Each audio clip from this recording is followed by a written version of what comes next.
Hey, we're back with part 3 of our webinar here for ALP Online. I was talking about reading and the things that I often did and that Jacob now does to reinforce students' reading skills for English 101. It's often the reading, right, that undermines them more than the writing sometimes. They just don't understand the articles they're being asked to summarize. They don't understand the assignment guidelines. I talked about having them summarize the assignment directions. But then when they have a big article or text to work with in English 101, I would scaffold up a bunch of activities, videos, and assignments to help them work through that. Often what I would do is I would find a very similar article, to the one that they're doing on the same topic in English 101, and I would model everything. So I would work through it on video, doing a reading strategy for that, doing some pre-writing for an assignment, outlining an essay, and then have an actual essay that I wrote up there that kind of follows the criteria and the guidelines for English 101. So they see the whole process acted out for them.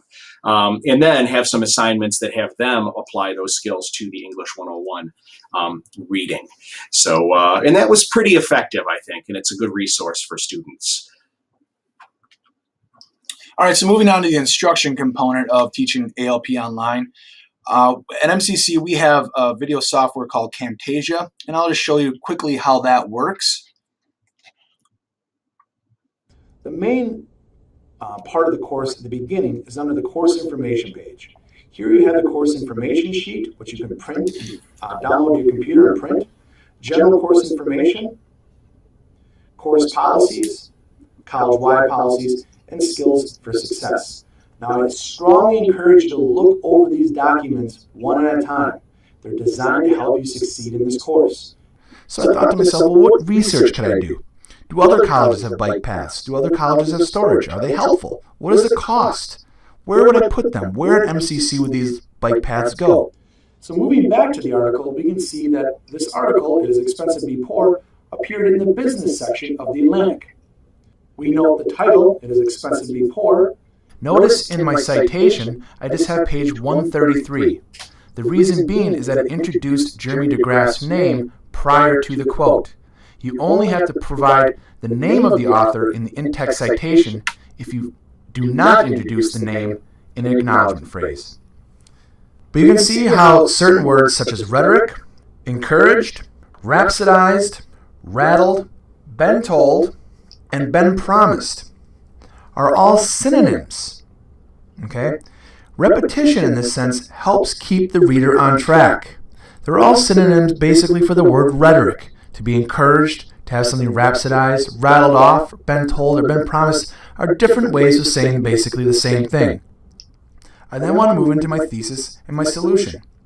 Although the recent New York State School Nutrition Association conference is a good start to reversing the trend of unhealthy food options in our local schools, the Rochester Public School District should increase its investment in healthier lunch options because healthy food options help lower obesity rates, help students concentrate after lunchtime, and help increase overall health and fitness.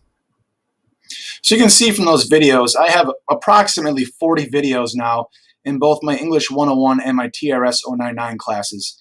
They, again, embed me into the classroom. They make the class a little bit more personable, and it's less text that the students have to read.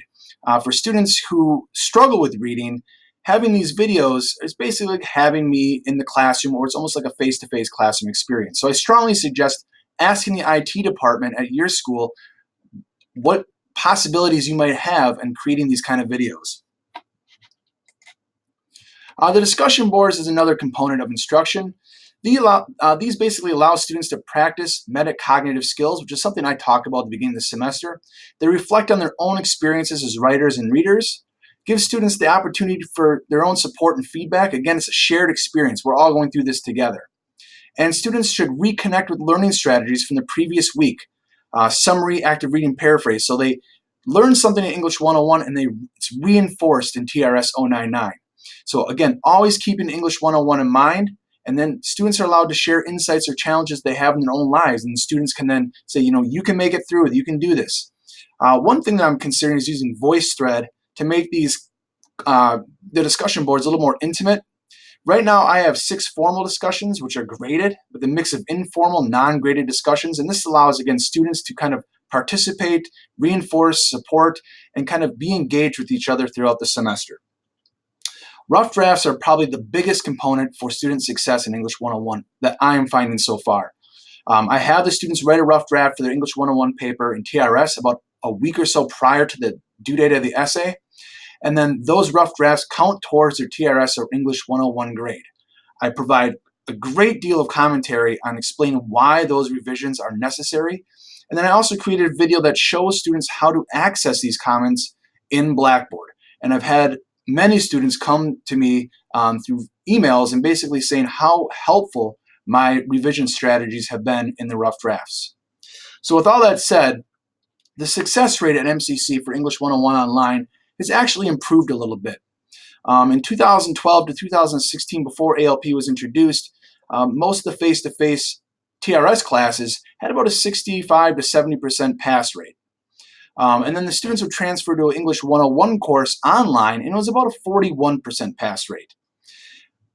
Since ALP has been introduced, we don't have much data for this, but in 2017 2018, the students who are taking TRS online have actually shown a little bit of a decrease in passing. But the goal is to get students to pass English 101, and that has actually remained quite consistent and has actually gone up a couple percentage points. If you have any questions, please email Matt Fox and myself, and we'd be happy to answer them as soon as we can. Thank you.